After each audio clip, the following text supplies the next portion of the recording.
Son ineptos para gobernar, pero buenos para insultar. Y encima, un impostor. Hay que votarlo del país. Yo le estoy preguntando, presidente, por lo que usted estableció su... Cabildeo presenta Lucha Libre, un programa para el ejercicio de la libertad de expresión. Bienvenidos. Comenzamos este martes nuevamente con una sesión de lucha libre, atados otra vez indefectiblemente por la maldita coyuntura que no da tregua. La montaña rusa política boliviana nos tiene a todos sacudidos implacablemente desde hace más de 6 semanas. No hay día en que no tengamos un nuevo sacudón que nos determina de manera tiránica la agenda del programa de hoy. Las dos nuevas sacudidas tienen que ver obviamente con la renuncia de la presidenta del Tribunal Supremo Electoral, Katia Oriona, que tira la toalla y que abre la discusión y que abre el campo, lamentablemente el campo especulativo, y ese creo que es un primer punto de análisis que le planteo a Gonzalo hoy en este mediodía. Digo que esto tiende la mesa de la especulación porque Katia Oriona se va, pero no termina de explicar a fondo las razones de su salida. Y abre 2 escenarios que yo planteo como las alternativas de futuro. Uno, el primer escenario es que Katia haya sucumbido ante la presión, ante la implacable presión política del gobierno. ¿Presión para qué? Se preguntará la gente, lo sabemos todos, para legitimar la candidatura de Evo Morales, inscribiéndolo como candidato a las primarias, siendo que está absolutamente impedido por el resultado de un referéndum. Si es así, Katia habrá sucumbido a la presión, habrá tirado la toalla por razones personales. Y eso tiene como un efecto inmediato el desempate de fuerzas dentro del Tribunal Supremo Electoral y por consiguiente la inclinación hacia los vocales masistas del Tribunal Supremo Electoral, que allanaría fácilmente la habilitación de Evo Morales como candidato a presidente. La otra alternativa, el otro escenario tiene que ver con la posibilidad de que esto sea parte de una estampida de los vocales del Tribunal Supremo Electoral y que detrás de esto haya una estrategia para patear el tablero, para generar una crisis en el Tribunal Supremo que genere que derive en una crisis política de mayor calado. Eso quiere decir que se disuelva prácticamente el Tribunal Supremo Electoral y con eso se abran las posibilidades de aplazar o suspender tanto las primarias como las elecciones generales. Ese es un escenario muchísimo más peleagudo, muchísimo más complejo, pero son las bases sobre las cuales desafío a Gonzalo a esta lucha libre y democrática. Buenos días, Gonzalo. ¿Cómo estás? Un gusto. Sí, yo creo que lo primero es lo que creo que la mayoría de la gente piensa que es lo que está ocurriendo. La presidenta se ha bajado por razones personales, dejando una carta que no dice nada, a pesar de que son 2 páginas de párrafos bastante neutrales, en el sentido de que me voy, aquí hay un estancamiento, etcétera, lo cual creo que también es cierto porque aparentó y aparenta todavía como un tribunal empatado en votos y decisiones hacia adentro, y sería la segunda persona que se va, ¿no? Y pareciera más como una emancipación personal de yo me voy y no me meto en este baile que va a tener consecuencias políticas en los próximos años, la habilitación del presidente para la reelección, y por lo tanto hay gente que toma estas decisiones. Me inclino por esta versión porque entiendo que adentro ahora el equilibrio de fuerzas está a favor del MAS. Por lo tanto, van a habilitar y van a mantener el proceso electoral en los términos en que ya se ha planteado y conoce el país. Por lo tanto, no me animo tanto a pensar en la segunda posibilidad que tú has planteado, de que aquí va a haber una crisis política y se va a romper el calendario electoral y vamos a tener una renovación de ese tipo. No encuentro, sinceramente, porque no conozco para empezar a pronunciarse y en qué términos. Creo que es personas con bajo perfil en cuanto a carrera profesional, como personas que deberían vigilar por el respeto a la ley y lo que se dice en la Constitución Política del Estado. Entonces, por lo tanto, yo veo un escenario más bien de que avance el cronograma, avance el plan político y vamos a tener primarias y próximo año vamos a tener una elección presidencial con lo que más o menos tenemos ahora, ¿no? Un candidato fuerte que no está habilitado por la Constitución, pero está ahí. Y un montón de candidatos que no son nada nuevos, ¿no? Si faltaba poco más que Max Fernández en la lista y eso es lo que tenemos y en esos términos tenemos un escenario político bastante penoso, en mi opinión. Yo coincido contigo, Gonzalo. Creo que esto allana nomás, es un paso más. No creo que haya sido la intención de Katia Uriona de allanar la elección, sino simplemente de saltar y dar un paso al costado. Pero coincido contigo en que la primera opción parece ser la más posible, digamos. Es decir, aquí probablemente no haya una decisión de fondo de patear el tablero y de aplazar las elecciones o suspender indefinidamente las elecciones, sino una decisión personal que va a destrancar más bien al Tribunal Supremo Electoral y que lo va a conducir hacia ese desenlace que creo que todos vemos venir hace mucho tiempo. Lo van a habilitar a Evo Morales, porque si no los va a meter presos a toditos o los va a destituir. Es decir, a todo el mundo le queda muy claro que Evo Morales y Álvaro García no van a dudar en utilizar el recurso que fuere para desconocer el voto del 21F e imponer su candidatura. Creo que por ahí va la mano. No, yo tampoco veo que haya un escenario más complejo que ese, pero vayamos por partes. Es decir, lo primero que dijimos fue: ¿qué explicó la expresidenta del Tribunal Supremo Electoral en su carta? No mucho, no mucho. Dijo que no estaba dispuesta a tomar decisiones que violentaran la Constitución, que veía que el tribunal se había empantanado, se había enfangado, pero no explicó las razones. Y yo creo que una decisión de ese calibre merece pues una mínima explicación. Es decir, estas son los escenarios donde se iba a violar la Constitución y el Estado de Derecho. Estas son las razones por las cuales me voy, porque si no, yo creo que queda una imagen ahí flotando que creo que no le hace honor al rol que desempeñó Katia Uriona en el Tribunal Supremo Electoral, que fue muy valioso en su momento. Me parece un poco injusto que quede esta imagen de alguien que saltó del barco: no me voy a manchar las manos, jódanse, arréglenselas, legitímenlo al hombre, yo no voy a poner mi carrera, ni mi libertad, ni mi prestigio en juego, y arréglenselas. Creo que ahí ha quedado un vacío que me parecería interesante que Katia Uriona lo resuelva. Es decir, Katia Uriona creo que debería explicarle claramente al país cuáles son las presiones, cuáles son las correlaciones de fuerza y cuáles han sido los motivos reales y específicos que han determinado su salida.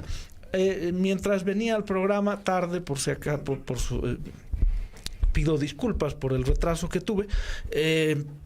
Veía en el Twitter que el Tribunal Supremo, o lo que queda del Tribunal Supremo, se ha reunido esta mañana, han dado una conferencia de prensa. Nada ha pasado aquí. Tenemos quórum, estamos sujetos y apegados a la ley, nadie debería preocuparse. Todo indica que la cosa va por donde pensamos que está yendo, ¿no? Sí.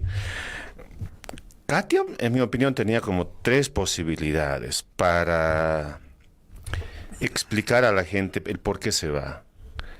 Una decisión personal, que ya hemos comentado, en el sentido de que levanto las manos, me voy y no pasa nada acá. ¿Pero ¿no? personal de qué tipo? ¿De salud o...? No, simplemente de no estar de acuerdo con lo que está pasando adentro y en el país, y levanta las manos y se va en una decisión personalísima, ¿no? De emancipación personal.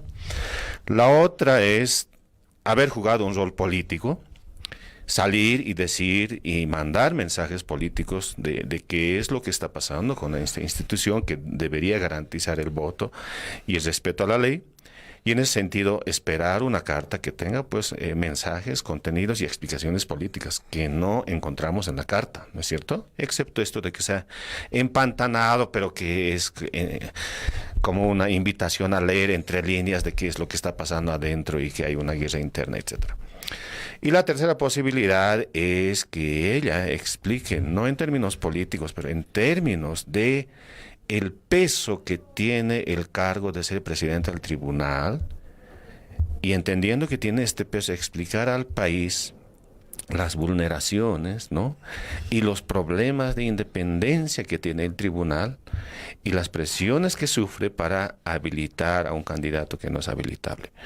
Entonces, en ese sentido, me parece que yo hubiera preferido que explique nuestros términos, porque ahí encontraríamos una presidenta que estaba a la altura del cargo. ¿Todavía no es tarde para que se explique? Todavía podría explicarlo al país, pero la carta era un momento decisivo definitivamente para decir al país qué estaba pasando. Entonces, creo que se ha perdido una gran oportunidad en términos institucionales y políticos de mostrar de que el tribunal no tiene autonomía de decisión. Es un tribunal que ha quedado con un desequilibrio de poderes, en este caso a favor de la opción que es en contra del 21F, y por lo tanto, concluyo, vamos a tener un proceso electoral en los términos en que mucha gente ha rechazado y que desconoce el referéndum del 21F. Entonces, hay que pensar en esos términos que se nos viene la política en el país. Y eso plantea otras alternativas y posibilidades, pero creo que no hay opción a pensar de que vamos a enfrentar una crisis electoral, política, etcétera, a partir de esta renuncia del presidente. Se nos viene un momento político electoral, bien lo dices. Creo que el país está prematuramente electoralizado a raíz de, en alguna medida, la jugarreta esta política del MAS, que le pusieron nombre de nueva ley de organizaciones políticas, pero creo que estaba también ya electoralizado prematuramente desde antes, desde varios meses antes. Creo que coincidimos ahí con Gonzalo, un país prematuramente electoralizado y polarizado en la intención de voto. Yo parto mi análisis de ahí, tomo un poquito la posta que decíamos, vamos a enfrentar una elección con candidatos del pasado, parece la máquina del tiempo, algo así decías. ¿Qué te parece a vos? Mira, a ver, yo creo que en la medida en que la elección está nítidamente polarizada entre dos candidatos, está clarísimo que es el expresidente Mesa y el actual presidente Evo Morales, que se van a llevar seguramente entre el 75 y el 80% de los votos. Poco importa, a mi juicio, lo que pase con el resto de las candidaturas. Es decir, en una elección polarizada, por definición, que haya una tercera candidatura o que haya 63 otras candidaturas, poco importará en términos de resultados y de intención de voto. La gente ya tiene muy clara su opción. Los dos candidatos, tanto Mesa como Morales, tienen intenciones de voto muy fuertes, pero además razones de voto muy sólidas en términos demográficos, son candidaturas y sus intenciones de voto son muy parejas, homogéneas y sólidas. A mí, yo creo que el hecho de que la gente se esté tirando al suelo, rasgándose las vestiduras, angustiándose, porque cada día aparece un nuevo candidato, ayer fue Jaime Paz, mañana será Víctor Hugo Cárdenas, pasado mañana será quien fuere que sea, se va a dividir el voto y eso va a ser regalar. la presidencia de Evo Morales, yo la verdad es que tengo una lectura totalmente distinta. Las 1000 candidaturas pueden hacer lo que quieran y eso, a mi juicio, no va a afectar de manera significativa el resultado que se prevé. Estoy de acuerdo en que es un año largo, un año de elecciones es un lapso largo y peligroso en términos electorales, pero como hoy están plantadas las cosas y muchas veces hay que pensar en cómo se inicia un proceso electoral, esa imagen, esa situación, ese escenario de partida es determinante y es muy importante muchas veces. Aquí la pelea es entre Carlos Mesa y Evo Morales. El resto no tiene mucho pito que tocar. Yo creo que el pataleo es de la dirigencia política de estos partidos que están transpirando frío, jugando sus últimas cartas durante estas 4 o 5 semanas que vienen para subirse a la candidatura de Carlos Mesa. Yo no creo que esta sea una angustia ciudadana en general. Yo creo que la gente está mucho más tranquila que los políticos. Siento que es un poco optimista en el sentido de que 2 candidatos polarizan y representan más del 75% de las intenciones de votos. Sabemos que Carlos Mesa tiene un muy buen perfil político, ha estado sumando votos con una campaña de bajo perfil de si me presento, no me presento, y si no soy yo, cuál es la otra opción, etcétera. Pero aún no me animo a afirmar lo que tú afirmas, porque, por un lado, quienes aparecen como nuevos candidatos, ¿no?, son viejos políticos que demuestran que no son capaces de ceder lo poco que tienen de poder, de influencia, de votos, etcétera, y unirse a una corriente dominante de oposición. ¿Tú crees que debería haber una candidatura única de oposición? Yo creo que sí. Yo creo que sí. ¿Por qué? O al menos una candidatura fuerte y con otra gente que vaya entrando a la arena política, pero que no sean los mismos, ¿no? Si yo creo que eso trae una imagen de que estamos volviendo a los años 90, ¿no?, con la misma gente, con el mismo discurso, y en este caso con muchos discursos vacíos, ofreciendo Jaime Paz el Estado federal, no sé qué cosas que ya se habían discutido en el país, ¿no? Y que me parece que ahí hay todavía mucho que trabajar. Carlos Mesa es la opción, ¿no? Si no es el Evo, ¿quién es Carlos Mesa? Lo que no me parece en lo personal de Carlos Mesa es que hasta ahora no plantea qué tipo de gobierno quiere proponer al país. Y yo creo que debería proponer un gobierno transitorio y no en sí mismo mostrarse como quien reemplaza a Evo y abre las puertas para un proceso democrático, qué sé yo. Primero, estamos encontrándonos con una institucionalidad, con un aparato estatal desinstitucionalizada, con bastantes procesos de degradación y destrucción. Y ahí lo que nos conviene como país, yo creo, es tener un punto de parada, tener un proceso transitorio de recomposición y de devolver la autonomía a las instituciones fuertes como el Tribunal Electoral, y a partir de ahí, pues, crear el escenario propicio para un combate electoral o político mucho más, digamos, con nuevos actores en los próximos años, ¿no? Lo que pasa es que sin ese proceso, sin ese punto de parada y de transición, no veo a mucha gente de sectores populares sumándose a Carlos Mesa. Si yo no sé hasta qué punto, hasta qué estrato social cala este discurso de modelo de ciudadanos. Sigue siendo muy urbano, muy de clase media, pero si la mayoría de la población boliviana no es eso. Eso significa que no le va a disputar los votos al propio MAS desde adentro. Y polarizarnos en esos términos y teniendo un aparato político muy fuerte desde el gobierno nacional significa que quien tiene más opciones de cantar victoria sería el presidente Evo Morales y no Carlos Mesa. Carlos Mesa tendría que empezar a hurgar al propio MAS y de alguna manera embanderar a los sectores que están descontentos dentro de este gobierno y entender que apoyar por él es empezar a pensar en un proceso post-Evo. Y a mucha gente piensa en esos términos. que conocemos amigos de la gente del Alto, del campo, etcétera, que dicen, si Evo, sin tener una educación, ni siquiera finalizando la secundaria, ha sido capaz de manejar en términos políticos un país estable, con un crecimiento económico, probablemente un nuevo político con cierto nivel educativo va a ser mucho más que Evo. La gente está dispuesta a pensar en un escenario post-Evo. Evo era necesario en un momento histórico político nuestro, pero ese momento post-Evo creo que necesita este punto de parada, creo que necesita en este momento un gobierno transitorio y pensar en perfilar nuevos políticos. Esa es mi opinión.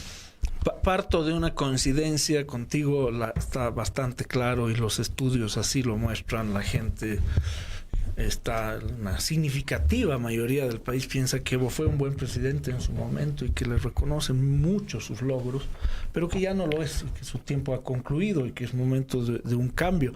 En eso coincidimos. En lo que no coincido, y por suerte, porque si no esto no sería lucha libre. Sí, así tiene que ser.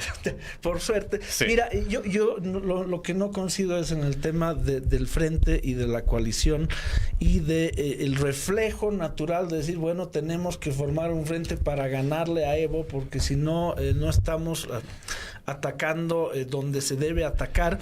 Y lo digo no solamente por intuición, sino por lo que reflejan los estudios de opinión hoy, en sentido de que el elector tipo de Carlos Mesa hoy lo ha elegido en su mente como la alternativa, probablemente de transición a Evo Morales, por varias razones.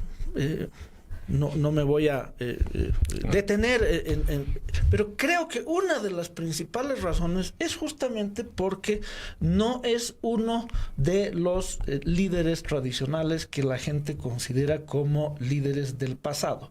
Me animo a decir que es una de las razones esenciales y fundamentales de considerar a Carlos Mesa como una alternativa nueva. No te estoy diciendo que sea verdad o no sea verdad. No, entiendo. entiendo. Lo que la gente está pensando, que Carlos Mesa es una alternativa al sistema de políticos y de partidos tradicionales, que es el perfil de un no político. Ya. La gente piensa que Carlos Mesa no es un político. La prueba que tienen de ello es que no ambiciona poder. Ha estado diciendo durante mucho tiempo que no quería ser presidente, que no quería ser candidato. Acá y en todo el mundo la gente está cabreada de los políticos y quieren a alguien que no responda al perfil clásico de un político, y ese rasgo de Carlos Mesa de no ambicionar poder lo ha convertido para mucha gente en un candidato irresistible. Pero volviendo al tema central, creo que la principal razón de voto de Carlos Mesa es que no representa a la imagen o a la posición de los partidos tradicionales. Entonces, para Mesa la decisión es compleja, digamos, porque tiene que tomar una decisión entre lo políticamente aconsejable o viable y lo electoralmente posible. Yo me animo a decir, y está muy claramente expresado en todas las encuestas que han salido estas últimas semanas, que la alianza de Carlos Mesa con el sistema de partidos políticos tradicionales no suma. Es decir, le quita más bien a Carlos Mesa la esencia de su candidatura y lo contamina con lo que la gente cree que es parte del pasado y que le va a hacer daño y que le va a hipotecar la candidatura y la capacidad de acción a un eventual gobierno de Carlos Mesa. Queda muy clara. La última encuesta ha vuelto a ratificar una encuesta que ha salido el día domingo, que Carlos Mesa tiene 33% creo de intención de voto en la primera vuelta. Y en esa misma primera vuelta, si se alía con Unidad Nacional, con demócratas, etcétera, baja 3 puntos. Es decir, en política, y esto es un cuento repetido, y yo sé que suena a cliché, en política la aritmética no suma. Las sumas no siempre suman, las sumas muchas veces restan y muchas veces dividen. Y creo que hay que considerar muy seriamente que además esta percepción es de la gente de niveles populares. En las clases medias altas se ha instalado esta idea de que uy, cuidado, es mejor nomás unirnos para ganarle a Evo Morales. En las clases populares la idea de una megacoalición es mala palabra. Megacoalición es percibido como un tema del pasado, como un negocio entre políticos que no tiene nada que ver con los intereses de la gente. Megacoalición es repartija de pegas, de cargos, es negocio entre políticos. Es decir, probablemente en los círculos del Facebook y en ciertos círculos de clase media urbana, la gente está dispuesta a racionalizar y decir, no, pero esta vez pues ya no queda otra, hay que juntarse nomás. Déjame decirte, en ámbitos populares la idea de una coalición es altamente rechazada. Sí, no, de acuerdo.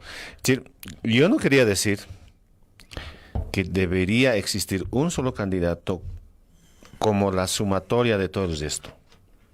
Porque ahí vamos a meter en la misma canasta a todos. Claro, la bolsa de gatos, ¿no? ¿Te imaginas? Antiguos, resucitados o no, etcétera. Apoyo y estoy de acuerdo con tu lógica. Carlos Mesa tiene que sumar votos por otras razones.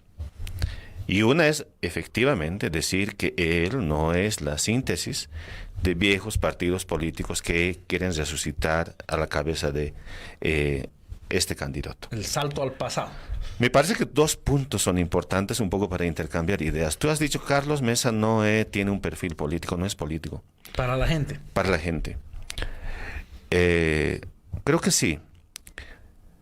¿Y un no político qué debiera ofrecer? ¿Un plan de gobierno?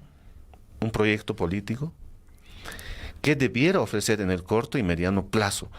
Ahí creo que este movimiento tiene que pensar seriamente el tipo de gobierno que quiere ofrecer al país. Y mucha gente está esperando eso.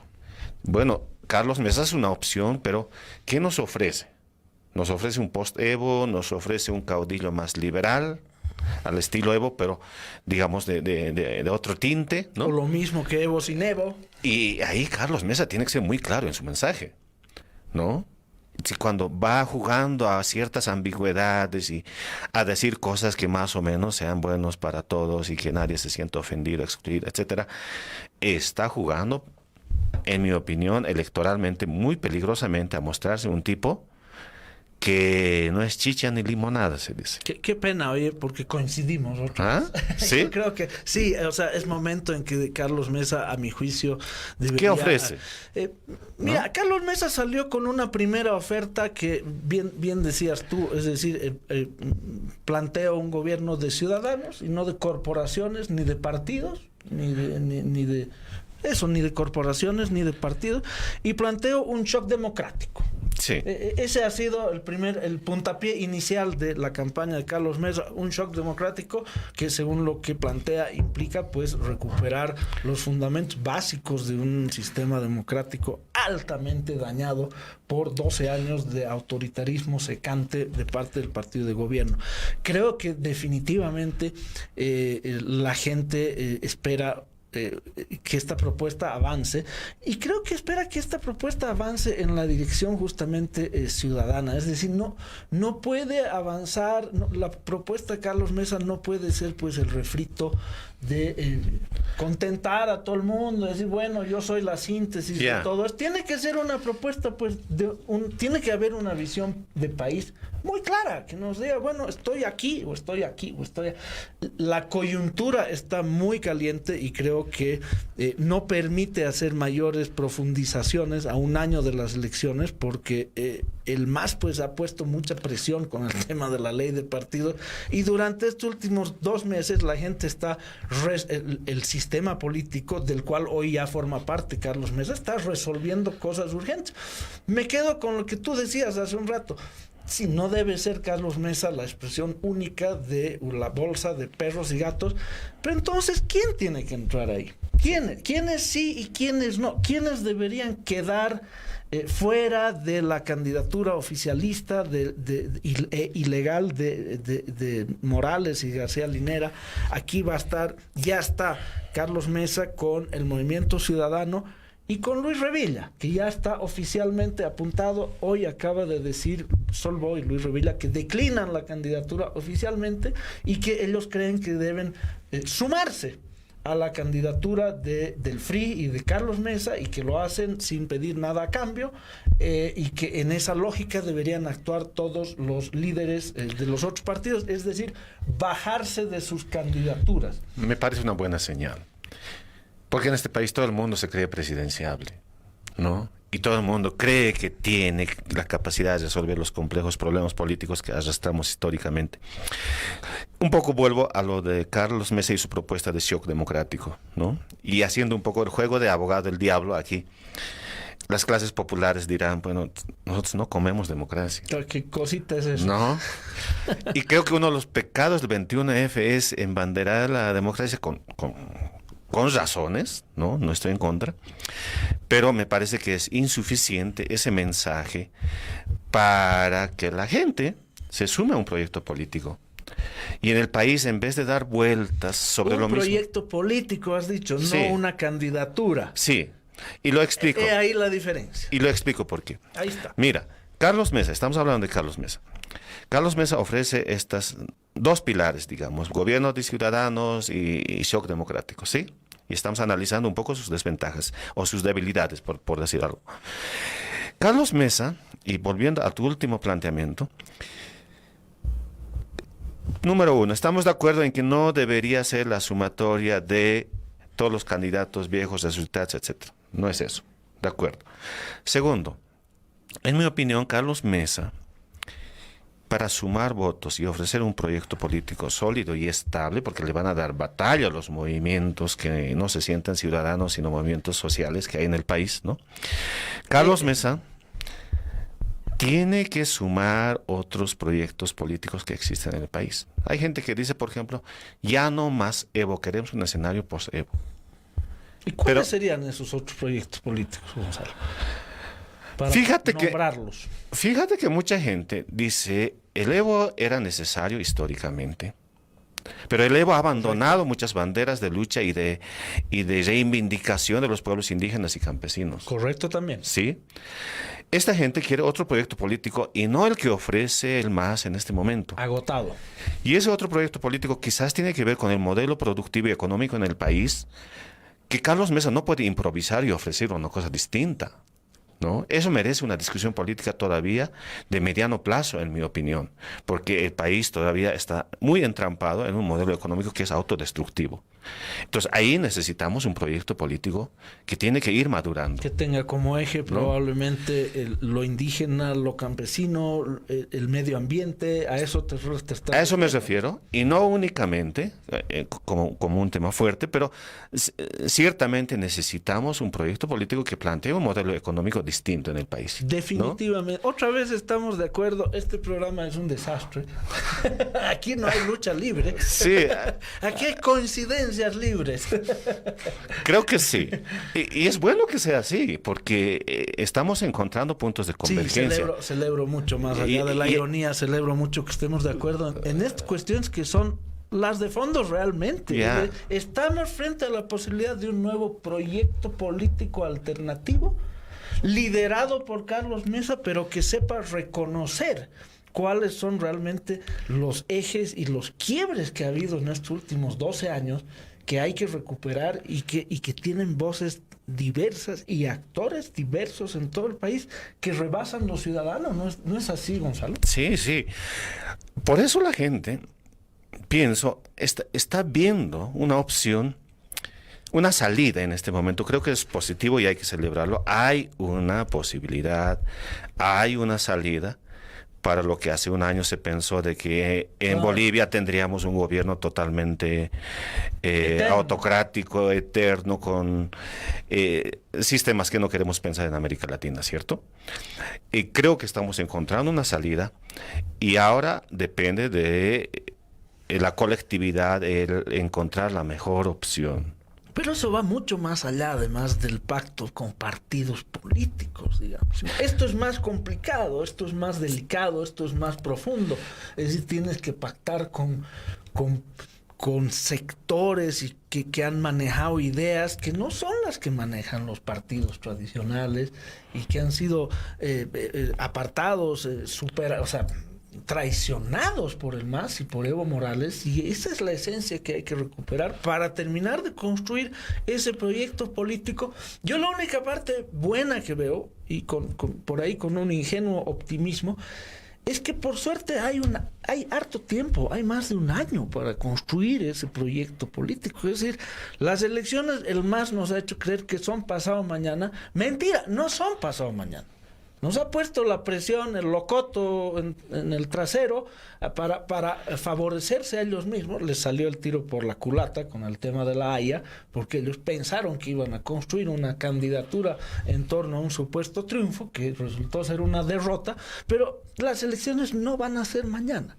Creo que el país entero tiene más de un año por delante para plantearse ese desafío y para poder construir ese proyecto político alternativo. Es que creo que Gonzalo ha dado en el clavo. Pero va a ser un año también de luchas simbólicas, correcto, ¿no? De prebendas, ¿no? Y de... ¿Será de repartijas? Yo creo que sí, hasta cierto punto. ¿Qué te hace pensar en eso? Bueno, la opción que se está pintando como alternativa a Evo Morales, finalmente va a ser una sumatoria de muchos sectores, corrientes, movimientos que tienen intereses materiales concretos y van a querer ellos tomar el aparato estatal en esos términos, ¿no? Ahí mucho depende del liderazgo y otra vez, insisto, de la claridad del tipo de gobierno que se ofrezca con este movimiento. Exacto. ¿No? La primera prueba de fuego creo que va a ser la inscripción de alianzas y de candidaturas a las primarias. Ahí se va a ver un poquito también cuál va a ser el rostro probable de la propuesta de proyecto de Carlos Mesa y del FRI, digamos, ¿no? O sea, si terminan ahí metidos Unidad Nacional, Demócratas, el el UCS, etcétera, eso ya es una señal muy clara de hacia dónde van los tiros, ¿o no? Aún hay decisiones que tienen que tomar, ¿no? Por ejemplo, una buena señal de a dónde vamos va a ser quién es el acompañante. ¿Quién debería ser? ¿Cuál es el perfil del acompañante, Gonzalo, de Carlos Mesa? ¿Qué es lo que no debería ser? Quizás eso puedo decir. No debería ser un florero, un adorno, ¿no? Alguien que representa una capa de estratos populares, indígenas, y por el color de su piel, apellido, está ahí. Creo que eso sería un error, ¿no?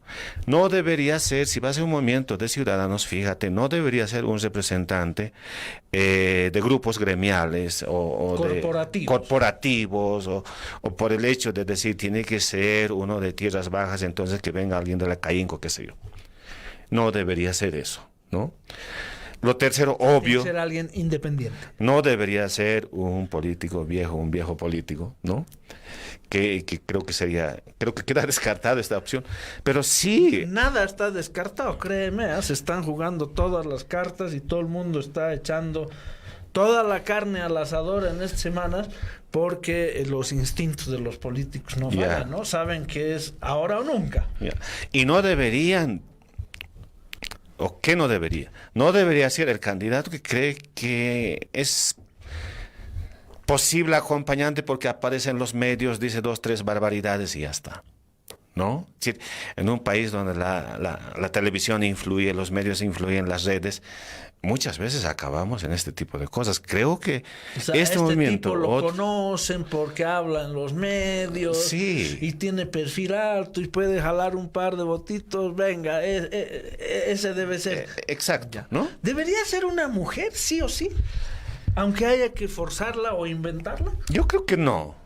En términos políticos, este no es un espacio en que la principal prioridad son este tipo de políticas sociales, sino principalmente es un campo de batalla, de lucha. Preferentemente debería ser una mujer, pero no forzarlo. No forzarlo. Sí, o preferentemente tener un principio de, digamos, preferencia por la mujer si hay 2 candidatos en las mismas condiciones. Esos son principios que se aplican a las instituciones y que debería primar también en estos procesos. Pero más allá de eso, creo que es fundamental de que baraje trabajen con cuidado y de que no sea un candidato impuesto por uno de los sectores que representa un movimiento político y que tiene mayor peso en términos de participación, presencia, qué sé yo. Y debería ser un candidato del Oriente, sí o sí.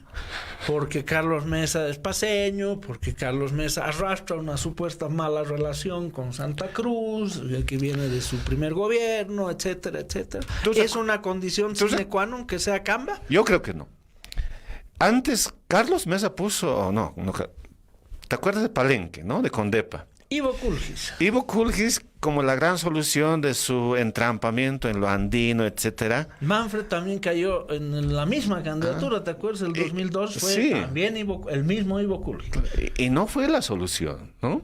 Si lo que pasa es que en el país creo que hay que tener cuidado y aprender también de estas experiencias, ¿no? Por lo menos de lo que recuerdo de Condepa, la gran solución era Ivo y seguramente sacó algunos votos, pero no... Le fue como en la guerra, ¿no? Exactamente. Entonces, no debiera ser una condición de decir, se reduce aquí la búsqueda de un perfil. Vivimos hoy, Ilia, en un país, en términos relativos, demasiado pequeño. En territorio más grande, pero en población somos 10, 11, 12 millones. Somos poquitos, ¿no? Poquitos. ¿Cómo no podemos construir una identidad nacional sobre la base de lo diverso que seamos? Pero me parece que hay que pensar en otros términos porque estamos en nuevos tiempos. Que me parece bárbaro lo que dice Gonzalo. Creo que tenemos una oportunidad después de mucho tiempo que no la veíamos venir. Los bolivianos hasta hace un año atrás realmente el panorama era pues negro, ¿no? Tenemos una oportunidad de plantear un gobierno de transición, un gobierno distinto, alternativo al de Evo Morales, que no signifique un salto al pasado tampoco. Y creo que el gran desafío hoy es pensar diferente, salir un poco del esquema clásico. ¿Cómo hago para ganarle? Hay que juntarse, el perfil de los senadores y diputados tiene que ser así, hay que darle gusto a los grupos de presión económicos, gremiales, corporativos, etcétera. La lógica puramente electoral, es decir, creo que eso significa, y coincido plenamente contigo, malgastar una oportunidad histórica de construir un proyecto político. Construir un proyecto político es distinto a construir una candidatura. Por muy ganadora que fuera esa candidatura, construir un proyecto político significa un desafío mucho más grande, en el cual yo veo indispensable el rol de los ciudadanos entendidos como esta ciudadanía motivada, movilizada, repolitizada hace bastante tiempo ya, en espacios que no han sido los partidos políticos. Pues ¿cuál es esta historia de los movimientos y de los colectivos ciudadanos? Ha sido el ciudadano de a pie que ha dicho, bueno, yo me repolitizo, yo quiero volver a tomar las riendas de mi vida y de mi comunidad y quiero participar en política, y que se han organizado en una diversidad riquísima de colectivos y plataformas ciudadanas, porque no han encontrado el espacio en los partidos. Pero es que es muy claro, es por qué los ciudadanos no fueron y tocaron el timbre de los partidos. Yo quiero hacer política con los partidos, porque no se sentían representados por los partidos tradicionalmente establecidos. Y el reflejo fue generar estos colectivos y estas plataformas donde creo que se está discutiendo, se está reflexionando acerca de una alternativa hacia adelante, y creo que ese aporte es esencial en cualquier tipo de reflexión política adelante, pero coincido contigo en que no es suficiente. O sea, aquí hay otro tipo de causas, otro tipo de miradas, otro tipo de razones, probablemente que no están representadas únicamente en las plataformas y en los colectivos ciudadanos, con los cuales hay que hacer no es un esfuerzo, o sea, hay que definitivamente tender los puentes como para que la construcción de este proyecto político, que espero que se concrete, nos lleve pues a resolver cosas que vayan más allá de una formulita electoral. Y debería expandirse ese tipo de debates y espacios, y voy un poco más allá y digo, ¿por qué habría que aceptar de entrada que el MAS debe monopolizar todo el debate de izquierda, de movimientos sociales, ¿no? De las clases populares como si fuesen suyas y ellos embanderan, lo reivindican y lo plasman en una política de Estado, ¿no? Cuando muchas de las demandas y reivindicaciones de estos sectores no están ya ahí. Y si Hace están, tiempo que no están. están en las leyes con carácter declarativo, ¿no? Son adornos que están, que la madre tierra, la Pachamama, etcétera, y abajo viene el artículo que dice deforestación, ¿no? Y hay gente que quiere debatir estos temas. Hay gente que quiere cuestionar este reconocimiento meramente discursivo, ¿no? Y utilitario para legitimar el poder político de la clase dominante, cuando estos tipos de debates deberían alimentar otros proyectos políticos.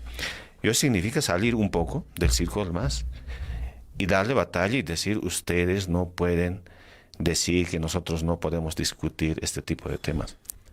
Porque también ha habido una intención desde el gobierno nacional de censurar otros espacios de debate y de participación. No solamente de censurar, Gonzalo, creo que ahí te has quedado corto, de liquidar. Bueno, institucionalmente a todo lo que no se les ha puesto a su servicio, y creo que ahí el daño es masivo en términos sociales. Bueno, nosotros hemos sido parte de ese proceso y hemos tenido que aprender a defendernos patas arriba, ¿no? Pero, en fin, ¿qué te digo? Me gustó estos puntos de convergencia, en el sentido de que en el país debemos profundizar y arañar un poco más de lo que vemos en la superficie y aportar desde distintos puntos de vista y perspectivas al debate nacional. Creo que va a ser saludable. Definitivamente. Hemos coincidido más que luchado en esta hora. Queridos amigos de Cabildeo, les agradecemos muchísimo por la paciencia. Un saludo otra vez a Amalia Pando, a Roxana Lizárraga y a todo el impresionante y amable equipo técnico que nos acompaña todas las semanas. Esperamos no haberlos aburrido, no haberlos saturado. La mesa está servida y la coyuntura sigue. Muchísimas gracias y hasta la próxima semana será.